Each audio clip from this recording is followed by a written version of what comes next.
Fırtınanın səsi ucsuz-bucaqsız dağların ətəyində illərin sınağından keçmiş qədim ənənələrlə, sarsılmaz inam və ürəklərdə yaşayan xatirələrlə dolu köhnə qala kəndi yerləşirdi.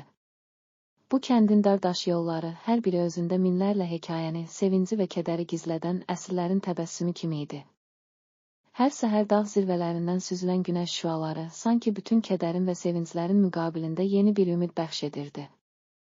Kəndin sakinləri torpağa, adət-ənənələrə və öz aralarında qurduqları dərin bağlara inanan, həyatın hər anını müqəddəs sayan insanlar idilər. Köhnə qala kəndinin sakinləri arasında ən hörmətli və mərhəmətli simalardan biri olan Əli bəy, illərdir kəndin sükut dolu həyatında həm dostluğun, həm də inamın simvoluna çevrilmişdi. O, gənclik illərindən bəri kəndin hər küncünü tanıyır, hər daşda, hər ağacda keçmişin izlərini axtarırdı. Əli bəyin ürəyində dərin hikmət və sarsılmaz ümid var idi. Onun yanında hər kəsin sevgi və mərhəmətlə yad etdiyi Hüseyn sükutlu düşüncələri və incə hissləri ilə kəndin gənclərinə həyatın həqiqətini öyrədirdi.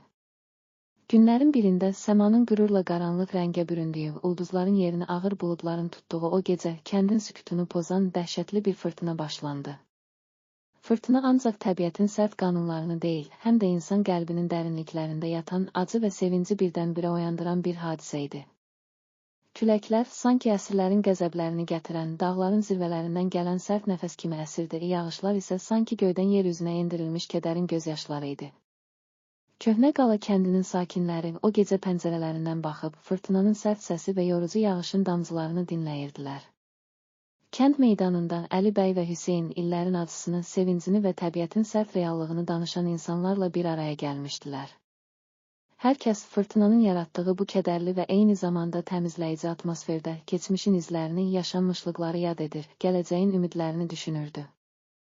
O gecə gənc Leyla ürəyində sonsuz xəyal və arzularla evinin pəncərəsindən fırtınanın səsini dinləyərkən öz içində bir sükunət və hüzur tapmağa çalışırdı. Onun gözlərində həm dəhşətin, həm də ümidin parıltısı vardı. Leyla, kəndin ən gözəl qızlarından biri kimi həyatın hər anında gözəlliyi tapmaq istəyirdi.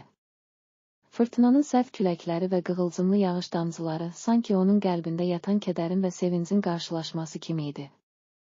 O, düşünürdü, bu fırtına yalnız təbiətin sərt oyunu deyil, insan ruhunun, kədərin və sevginin öz-özünə bəslənməsi, bir növ təmizlənməsidir.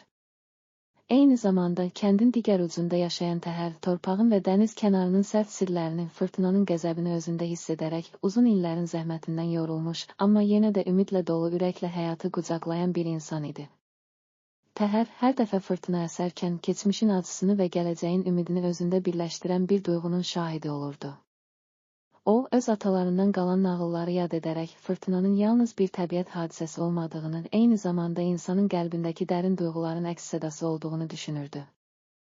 Fırtına gecəsi davam edərkən, kəndin kənarındakı kiçik kilsə evində toplanmış insanlar dualarla, səmimi sözlərlə, həm də keçmişin və gələcəyin arzularını bölüşərək, bu sərt hadisənin yaralarını yumşaltmağa çalışırdılar.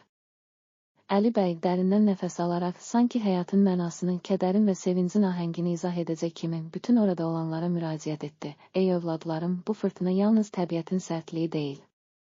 O, həm də insanın qəlbində yatan acı ilə sevincin, kədər ilə ümidin bir-birinə qarışdığı, həyatın mənəvi sınaqlarını ortaya çıxaran bir aynadır. Biz bu sərt anlarda bir-birimizi dəstəkləməli, ürəklərimizdəki sevgi və mərhəməti heç vaxt unutmayaraq gələcəyə inamla baxmalıyıq. Əli bəyin sözləri sanki fırtınanın qığılcımlı damcıları arasında hər kəsin qəlbində dərin iz buraxdı. Hüseyn isə sakitcə əlavə etdi. Fırtınan insanın ruhunu təmizləyən, hər birimizdə yatan zəiflikləri, ümidləri və sevgi dolu arzuları ortaya çıxaran bir təbiət dərsidir. Biz bu sərt anlarda bir-birimizə olan inamımızı və sevgi bağlarımızı gücləndirərək həyatda hər çətinliyə qarşı möhkəm durmalıyıq. Leylanın gözlərində isə o an fırtınanın qaranlıq gecəsində ümidin parıltısı canlandı. Onun üçün fırtına həm də öz içində gizlənən duyğuların sərbəst buraxılması, keçmişin acılarını unudub, gələcəyə doğru yenidən doğulmağın simvolu idi. O, pəncərədən baxaraq təbiətin bu sərt, lakin eyni zamanda təmizləyici qüvvəsini hiss edirdi. Kəndin digər sakinləri də hər biri öz həyatından, öz kədər və sevinc dolu xatirələrindən danışaraq, fırtınanın yaratdığı bu möhtəşəm anı paylaşırdılar. Gecənin irəlilədiyi saatlarda fırtına biraz sakitləşməyə başladı. Buludlar tədricən dağların zirvələrindən yavaş-yavaş çəkilməyə başladı və ulduzlar, sanki itirilmiş ümidləri yenidən işıqlandırırmış kimi səmanı bəzəməyə başladı. Ancaq o gecə baş vermiş hadisələr kənd sakinlərinin ürəklərində əbədi iz buraxdı. Hər kəs fırtınanın sərtliyində, həm də onun gətirdiyi ruhani dərsdə həyatın nə qədər qiymətli və keçici olduğunu bir daha anladı. Təhər öz həyatı boyunca yaşadığı çətin anları fırtınanın gətirdiyi bu təbiət hadisəsi ilə müqayisə edərək insanın gücünü və qəlbin dərinliyini bir daha dərk etdi. O, düşündü, hər fırtına bir növ sınaqdır, təkcə təbiətin sərt qanunlarını deyil, həm də insanın içində gizlənən, bəzən qaranlıq, bəzən parlaq olan duyğuları ortaya çıxarır. Biz bu anlarda həm acılarımızı, həm də ümidlərimizi bir-birimizlə paylaşaraq həyatın mənasını tapırıq. Səhərin ilk işıqları ilə birlikdə fırtına tamamilə sakitləşdi. Kəndin yollarında, daşların üzərində gecənin qaranlığından qalan damcılar parıldayır. Sanki hər biri yeni bir ümidin, yeni bir başlanğıcın şahidi kimi idi. Əli bəy, Hüseyn, Təhər və Leyla, hər biri o gecənin sərt anlarından sonra həyatın dərin mənalarını, sevginin və mərhəmətin əhəmiyyətini yenidən dərk etdilər. Kəndin qadınları və kişiləri fırtınanın gətirdiyi dərslərlə bir daha bir-birlərinə dəstək olmaq, ümidi və sevgi ilə dolu yeni günlərə addım atmaq qərarına gəldilər. Günlər keçdikcə köhnə qala kəndi o gecə yaşanmış fırtınanın səsi ilə ruhlandırılmış, keçmişin acılarını unudub, gələcəyə daha da möhkəm baxmağa başlayan bir yerə çevrildi. Hər kəs fırtınanın gətirdiyi təmizlənmə və yenilənmə hissini qəlbində yaşadaraq həyatın hər anını daha dəyərli bildi. Bu hadisə yalnız təbiətin bir oyunu kimi qalmadı, eyni zamanda insan ruhunun dərinliyinə enən, onun zəif və güclü tərəflərini, həm də acı ilə sevinci bir araya gətirən bir nağıl kimi nəsildən nəslə ötürüldü. Beləcə, köhnə qala kəndinin sükut dolu dağlarının ətəyində fırtınanın səsi hər kəsin ürəyində həyatın ən dərin dərslərindən biri olaraq yaşadı. Hər kəs bilirdi ki, hər bir fırtına insanın içindəki sevgi, mərhəmət və ümidin gücünü ortaya çıxaran bir imtahan idi.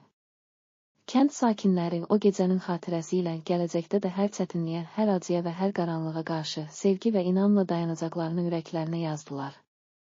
Beləliklə, fırtınanın səsi yalnız göydə səslənən təbiət hadisəsi olmaqdan çıxaraq insan ruhunun ən dərin qatlarında gizlənən duyğuların, kədərin və ümidin əbədi simvoluna çevrildi. Köhnə qala kəndi hər axşam günəşin batışı ilə, sanki o gecənin sərt anlarını yad edərək, bir daha sevginin və ümidin nə qədər möhkəm olduğunu hiss edirdi. Hər damla yağış, hər əsən külək insanlara həyatın ziddiyyətlərini, həm acı, həm şirin, həm ümid dolu, həm də kədərli, bir-birinə qarışdıraraq əbədi nağılı yazdırırdı. Bu hekayə Tolstoyun geniş ürəklə dərindən yaşayan insanların həyatını xatırladan, hər bir kəsin içindəki gücü, zəifliyi və sevginin təmizliyini ortaya çıxaran, dərin mənalı, sarsılmaz inamın və mərhəmətin izlərini daşıyan bir dastan idi. Fırtınanın səsi yalnız təbiətin sərt oyunu deyildi, o, insanın qəlbində yatan, heç vaxt sönməyən ümidin, sevginin və mərhəmətin əbədi əks sədası idi. Beləliklə, köhnə qala kəndinin sakinləri fırtınanın gətirdiyi bu mənəvi dərsi heç vaxt unutmadan, gələcək nəsillərə də bu dərin həyat nağılını miras qoyaraq, hər çətinlikdə, hər acıda sevgi və ümidi öz ürəklərində canlandırdılar.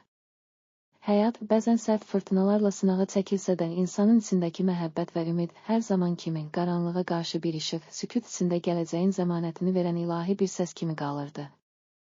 Beləliklə, fırtınanın səsi hər kəsin xatirəsində, hər damla yağışın ardında, hər əsən küləyin qoxusunda insanın qəlbində yaşayan əbədi bir nağıl olaraq illərin ömrünü davam etdirdi və köhnə qala kəndinin tarixində sevginin və ümidin sarsılmaz simvolu kimi əbədi iz buraxdı.